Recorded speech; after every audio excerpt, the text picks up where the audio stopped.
नमस्कार दोस्तों। दोस्तों, सबको पता है कि इज़राइल और अमेरिका और ईरान की जंग बंद हो चुकी है। ये आपने सुन रखा होगा और आपने ये देखा भी है कि हाँ भाई, मीडिया ने बताया होगा कि इस जंग जो रुक चुकी है।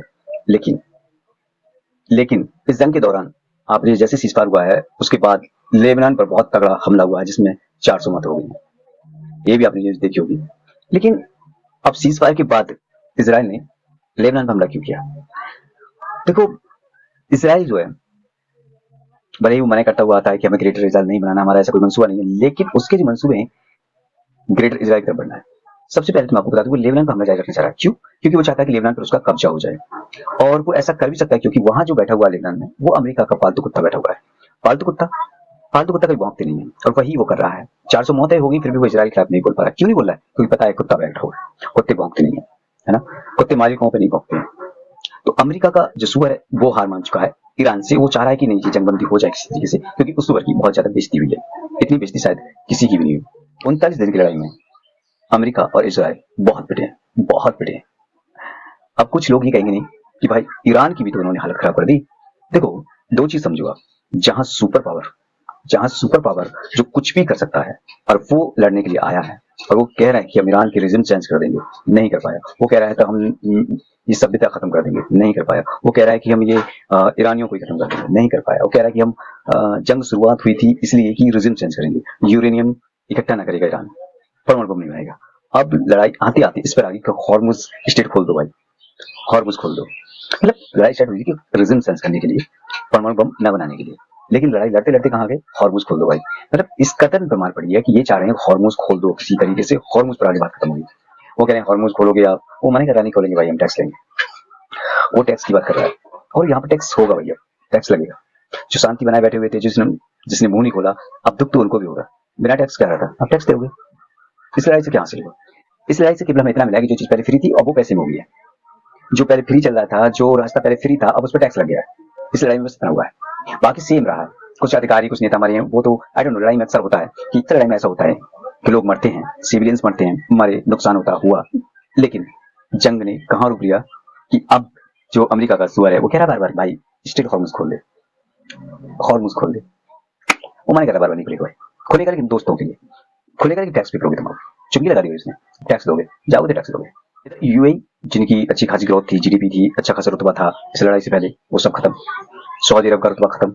ये दिखाई देगी किधर। अब इस लड़ाई से एक बात तो साबित होगी कि मुसलमान मुसलमान ही नहीं रहे भाई। हाँ, लेकिन आप देख लीजिए सऊदी अरब को, नाम का मुसलमान है, क्या है, किसके साथ खड़ा होना था, किसके साथ खड़ा हुआ है। तो जाहिर सी बात है, मुसीबत है, ये खुद अपने को लेकर आएंगे। औकात नहीं थी लेबनान, सीरिया और मुल्क हैं इन पर कोई कब्जा कर ले, लेकिन ये खुद अपनी मुसीबत खुद लाएंगे। जब ये तो अपने ही देश को मरवाएंगे, अपने ही मुस्लिम लोगों को मरवाएंगे, अपने ही लोगों के खिलाफ खड़े हो जाएंगे, तो जाहिर सी बात है एक एक करके नंबर सबका आना है। तो यूएई का भी आया और सऊदी अरब का भी आएगा, ऐसा नहीं है। तो हदीस के अनुसार हदीस के अनुसार तो यही होने वाला है कि सऊदी अरब भी तबाह होने वाले हैं। तो ये जो है अरब मुल्क है तबाह हो जाएंगे, तो ये तबाही की तरफ बढ़ चुके हैं।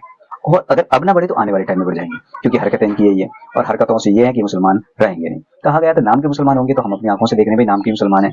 जो मुसलमान ही मुसलमान पर अटैक कर रहे हैं, तो काहे के मुसलमान है। ये भी आप देख रहे हैं। इस जंग से एक चीज और पता चली कि भाई मुसलमान मुसलमान नहीं है। ऐलान कर दिया, वो जीत गया। जीत का ऐलान ईरान ने भी कर दिया। उन्होंने कहा कि हम जीत चुके हैं, और ये जीत सारे ईरान में बाकायदा मनाई गई है, खुशी मनाई गई है। जो कह रहे थे ना 7 करोड़ मुसलमानों ने पारसी धर्म अपना लिया, इस्लाम छोड़ दिया, उन मुंह पीने वालों ने जो बहुत कुछ बका था उस टाइम, जब थोड़े सा धरना प्रदर्शन हुआ था। लेकिन अब वो लोग ये भी देख रहे होंगे कि देखो 40वें दिन जो खामे की शहादत थी, जनाजे पे देखे होंगे बाहर भीड़ बाकायदा खड़ी हुई है। कहा गया था कि हम बमबारी करेंगे, रात में मिटा देंगे लोगों का जमावाड़ा। वहां हुआ था जहाँ कहा गया था बमबारा होगी या बम गिराए जाएंगे, वहां लोग जाके इकट्ठे हुए, लेकिन हमारे ऊपर आके बम। ये मुसलमान थे भाई।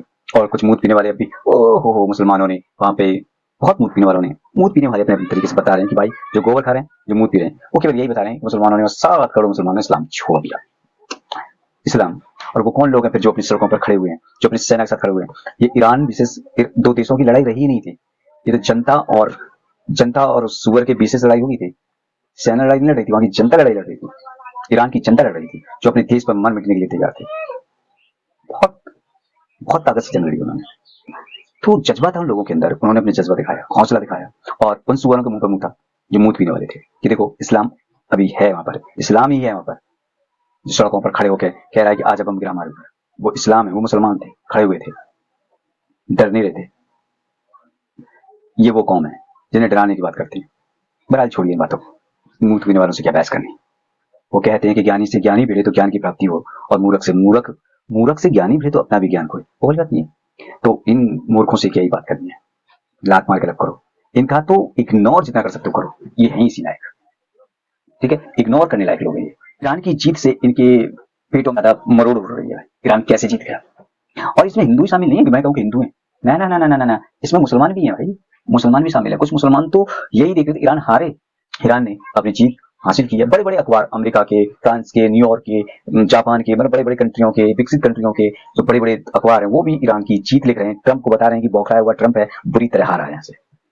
और हमारी दिल्ली मीडिया के बस आग लगी रहती है भाई, ईरान कैसे जीत रहा है, ईरान कैसे जीत रहा है, फादरलैंड क्यों नहीं जीता, फादरलैंड की कैसी ऐसी तैसी मर दिया, कैसे फादरलैंड को पीट दिया। और आपको पता ही है कि सीजफायर आगे चलेगा या नहीं चलेगा, इसका भी कोई कहा नहीं जा सकता। हो सकता है ईरान अब अटैक करने के मूड में है और रोक कर भी सकता है, क्योंकि लेबनान पर हमला होंगे तो वो अटैक करेगा, क्योंकि उसकी शर्तों में लेबनान था। और दूसरी बात यह भी है कि इस्लामाबाद में जो मीटिंग होनी थी, ईरान ने आने से साफ मना कर दिया। इस्लामाबाद में शायद वो दूसरी जगह तलाश होगी, या फिर इस्लामाबाद या मनाया जाए कि भाई नहीं नहीं नहीं आ जाइए, तो हो सकता है बाद में भी आ जाए। लेकिन अभी तक की न्यूज ये है वीडियो रिकॉर्ड करने तक कि इस्लामाबाद आने से ईरान ने मना कर दिया है। लास्ट में मैं एक न्यूज और बता दूं आपको, देश के प्रधानमंत्री मोदी साहब को मारने की साजिश रची जा रही थी। सीआईए को एक ईमेल किया गया कि आप मुझे पैसे दो, मैं 22 दिन में खत्म कर दूंगा प्रधानमंत्री को। और ये कौन था पता है, ये अमन तिवारी। ये अमन तिवारी भगवा कपड़े पहनता था, तिलक लगाता था, तिलकधारी लगाता था, सब कुछ इसका ऐसा हिंदुत्ववादी लगता है। जैसे आजकल तुम सड़कों पर उतरे हुए हिंदुओं को देखोगे, नाम के हिंदू, हल्ला ज्यादा करने वाले, उन्हें पता हल्ला करेंगे क्योंकि सरकार इस वक्त सुनने ही है ना, सरकार के दम पर कूद रहे हैं फिलहाल, तो उल्टा सीधा कुछ भी बकते रहती हैं। तो सर अगर कुछ सरकार के खिलाफ बोलो तो तुम्हारी यूट्यूब चैनल डिलीट, तुम्हारा इंस्टाग्राम अकाउंट डिलीट, तुम्हारा एक्स अकाउंट डिलीट। मतलब तुमने सरकार के खिलाफ बात की, यूट्यूब से गायब, सेंसर से गायब, एक्स से गायब। यहाँ तक एक्स को भाई कोर्ट में आना पड़ा, और ने कहा कि जितने भी गवर्नमेंट ऑफ इंडिया, यहाँ की जो सरकार है, अकाउंट जो डिलीट करवा रही है वो किसी भी कम्युनिटी का उल्लंघन नहीं कर रहे थे, सरकार निजी दुश्मनी के लिए इनका अकाउंट डिलीट करवा रही है। अब खुद एक्स को आना पड़ा कोर्ट में। ये आजादी है भाई, और कहते हैं हिटलर नहीं, कहते हैं तानाशाही नहीं है, तानाशाही नहीं है। मतलब इतना कुछ होने के बाद भी यहाँ तानाशाही नहीं है। ये जो कह रहे हैं ना भाई, उनके मुंह में क्या ही बोल सकते हैं, क्या बोल सकता हूँ। बहरहाल आज की वीडियो में इतना ही, मिलेंगे अगली वीडियो में, बाय बाय।